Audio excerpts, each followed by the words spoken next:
49%, 잠실 리센츠 45%. 자, 요즘 최근에 여기가 뭐 싸다고 들어가시죠? 자, 이거 싼 게 아니에요.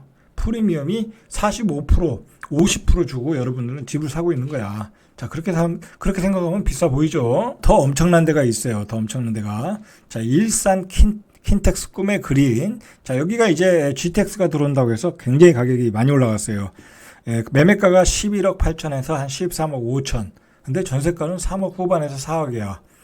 매매가 대비 전세가율은 뭐 잘 잡아야 39%. 자, 여러분은 이 아파트를 13억 5천에 주고 사시는 거는 프리미엄 60%에서 70%를 주고 사는 거야. 이거 주고 사시는 거야. 엄청 비싸게 주고 사는 거죠. 그러니까 어떤 생각이 들었어요. 아, 여기 직장 때문에 꼭 살아야 되겠다. 전세 살면 되죠. 4억이면 사는데. 그죠? 1억 전세자금 대출 받고 3억 가지고 살면 되죠. 좋은 아파트에서. 그러니까 이런 가격들이 거품이다라고 제가 이야기를 하는 거예요. 자, 전세가율이 더 심각한 데는 재건축 아파트야. 재건축 아파트는 오래돼서 전세 가격 자체가 낮아. 그렇겠죠. 자, 보시죠.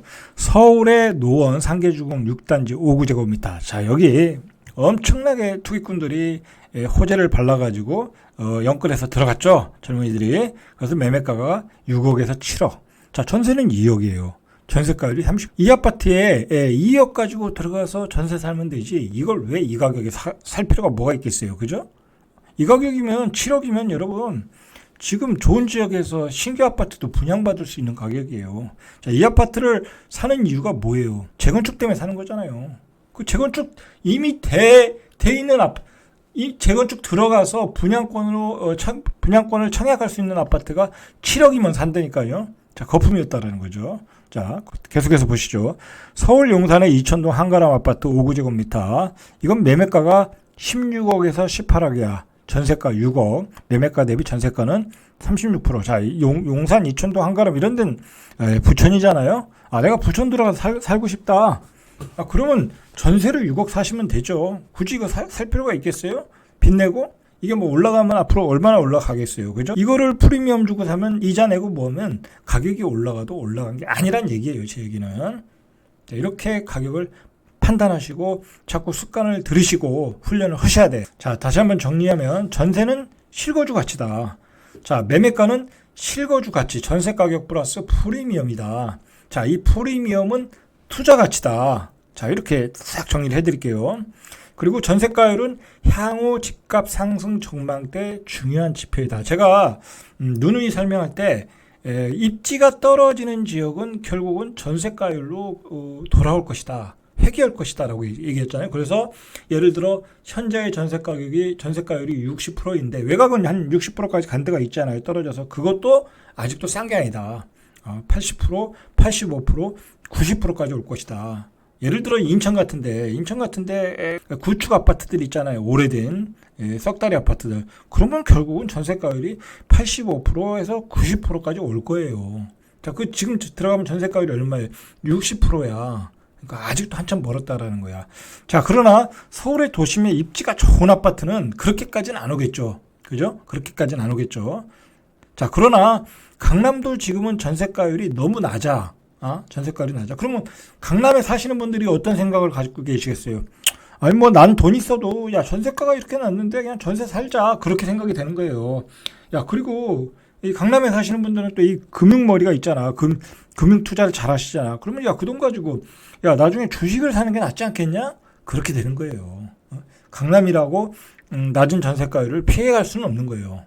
자, KB 시세에 따르니까 서울 전세가율은 2016년 6월에 75가 정점이었고, 지난해 2022년 12월에 평균이 52%라는 거야. 자, 평균이 52%니까, 우리가 웬만한 아파트 보면 40 몇 %대밖에 안 나와요. 자, 집값 하락폭이 컸던 세종은 전세가율이 45%.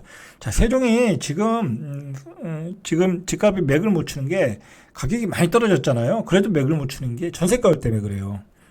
9억 가던 게 5억 갔는데 5억 가는 아파트가 전세가가 2억 5천밖에 안 돼. 자, 그러니까 세종이 지금 맥을 못 추는 거예요. 그럼 거기 전세 사는 사람이 어떤 생각을 하겠어요? 아이, 뭐 이거 전세 살지. 전세 살다가 뭐 새 아파트 분양하면 분양받지. 세종은 공급이 넘쳐나니까. 그렇게 생각을. IMF 이후에 부동산 시장이 폭락했던 1998년 서울 전세가율이 47.92%. 그러니까 지금 IMF 때 전세가율이 오른 거야. 중요한 거는 IMF 때는 전세자금 대출이라는 게 없었어.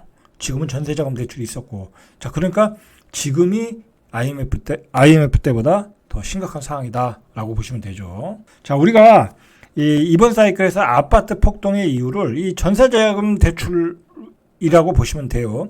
자, 2012년 23조였다는 거예요. 전세자금 대출 규모가. 자, 이때가 시장이 바닥일 때죠. 자, 그때가 23조 원 규모. 자, 2016년 이후 뭔가 이명박 정부 때부터 전세자금 대출 시작하고 박근혜 정부 때 최대 5억까지 올려줬어. 대출 받을 수 있는 금액을. 신혼부부도 5억까지 가능해. 자, 2021년 말에는 180조가 됐다라는 거예요. 이거 몇 배예요? 한 9배 되나요? 이 9배까지 증가했다라는 거야. 자, 이게 바로 이 집값을 올리는 계기가 됐다라는 거야. 자, 이것 때문에 전세자금 대출을 이것 때문에 갭 투자들이 집을 많이 사서 갭 투기꾼들이 집값을 올리게 됐다라는 거예요. 그렇게 보시면 돼요. 집값을 떠받치는 것은 전세자금 대출이었다라는 거야. 아무나 대출 받아가지고 그냥 다 비싼 아파트에 다 살았잖아요. 그래서 갭 투자가 가능했다라는 얘기예요. 자, 그러나 지금은 2%대 전세 대출을 받았잖아요. 그건 몇 년 동안에 저금리일 때. 자, 그러나 지금은 6%에서 7%대 전세자금 대출을 받다 보니까 이렇게 전세 가격 폭락이 나오고 있다라는 거죠. 자, 앞으로 전세 가격이 더 급락할 수밖에 없는 거는 급증하는 물량이에요. 자, 부동산 114에 따르면 올해 서울 입주 물량이 지난해보다 6.5%. 자, 전세의 수요는 없는데 물량은 더 늘어나. 그죠? 가격이 폭락할 수밖에 없죠. 그래서 25,729가구. 자, 수도권 입주 물량은 지난해 대비 4.8% 증가한 18만 2,521가구. 입주 물량이 18만 가구를 넘은 것은 2020년 이후 3년 만이다. 입주 물량이 폭증하고 있다는 거예요, 지금. 자, 요즘 실제로 신규 입주하는 아파트에서 세입자를 구하기가 어렵다고 그래요. 그리고 이 신축 아파트의 경우에는 3분의 1이 전세 물량이라는 거야. 그러니까 사람들이 아파트를 분양받을 때 이 3분의 1 이상이 투자를 생각하고 분양을 받고 있다라는 거야. 자, 16일 부동산 빅데이터 업체 아실에 따르면 15일 기준 서울 동작구 흑석동 흑석자의 전세 물건이 352건, 전체의 약 20%가 남아있다고 그래요. 자, 물량 증가의 전용 8사 기준 전세 호가는 지난해 말 9억 원 정도 됐는데 입주가 가까워지니까 안 나가니까 3분의 1 떨어져서 3억 떨어져서 6억 원을 한다는 거야. 자, 흑석동에, 자, 이 동네 좋잖아요. 그죠? 위치가 좋잖아요. 자, 흑석동에 신축 아파트 8사가 6억 원이면 싼 거죠. 그죠? 이렇게 6억 원인데도 잘 안 나가더라는 이야기예요. 자, 여기 또 위치가 좋은 아파트가 있어요. 아현동에 마포 더 크래시. 여기가 마레프 바로 옆이죠? 위치가 좋아요. 현재 총 가구 수가 1,419가구인데 35%가 전세 물량으로 나왔다는 거예요. 그러니까 이렇게 입지가 좋은 아파트도 다 35% 이상이 투자로 샀다라는 거야.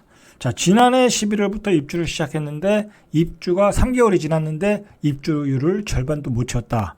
자, 30평대 기준 전세가가 7억 원대 매물이 나와 있는데 잘만 얘기하면 6억대까지 가능하다라는 거야. 그러니까 지금 서울에 웬만큼 준 강남 되는 지역도 신축 아파트 6억 원에도 살 수 있다라는 거야. 자, 이거 엄청나게 떨어졌죠. 근데 앞으로 더 떨어진다는 게 문제잖아요. 더 심각한 건 강남이에요. 자, 2월 입주. 자, 지금 다음 달에 입주 시작하는 강남구 개포동의 개포 자이 프레지던스. 자, 여기가 유명해요. 전세 물건은 15일 현재 1,205건. 전체 가구의 35% 이상이 전세 물건으로 나왔다. 그러니까 신축 아파트는 전세 물량이 30에서 35% 정도는 꼭 나온다고 보시면 돼요. 자, 전용 5구의 전세 가격이 지난해 처음에 나왔을 때는 13억에 나왔다라는 거야. 자, 이때 계약한 사람도 있을 거예요, 아마. 자, 최근에는 6억대까지 급락했다. 안 나가니 주가 1개월밖에 안 남았으니까. 자, 그 옆에 있는 DH 아너 힐스는 전용 8사가 지난해 6월에 17억 5천에 전세 계약을 맺었는데 현재는 11억 5천 6억 원에 폭락했다. 여러분, 강남 가서 30억에 집 사실 필요 없어요. 11억 5천에 전세 사시면 돼. 그리고 나머지는 은행에다 넣어놓고 5% 6% 고금리 받으시면 되는 거야. 그리고 강남 아파트 급락하면 이제 급락할 거 아니에요? 그때 사시면 되는 거야. 실컷 이자 받고 싼 가격에 전세 살다가 그러면 되지 왜 비싼 가격에 아파트 살 이유가 없잖아요. 그죠? 앞에서 봤듯이 이렇게 전세 가격이 폭락하는 것은 고금리로 월세로 전환했거나 감액해서 그냥 눌러 살거나 자 이렇게 떨어지고 있다라는 거예요. 자 금리는 급등하고 있고 자 이 상황에서 집을 살 이유가 없겠죠. 그죠? 이 버블 가격에. 자 오늘 이렇게 전세가율에 대해서 한번 우리가 살펴봤습니다. 아주 중요한 개념이니까 여러분들 이 전세가율이라는 게 뭐고 현재의 아파트 그러니까 현재 내가 아파트를 구매를 해야 되겠다라고 생각할 때는 꼭 전세가율을 확인하시고 전세가율이 낮다면 그 나머지 부분은 프리미엄이다라고 생각하시고 내가 프리미엄을 비싸게 주고 사는구나 라고 생각하시면 살 필요가 없는 거예요. 자 이상 절대값TV의 명품 PD 한PD였습니다.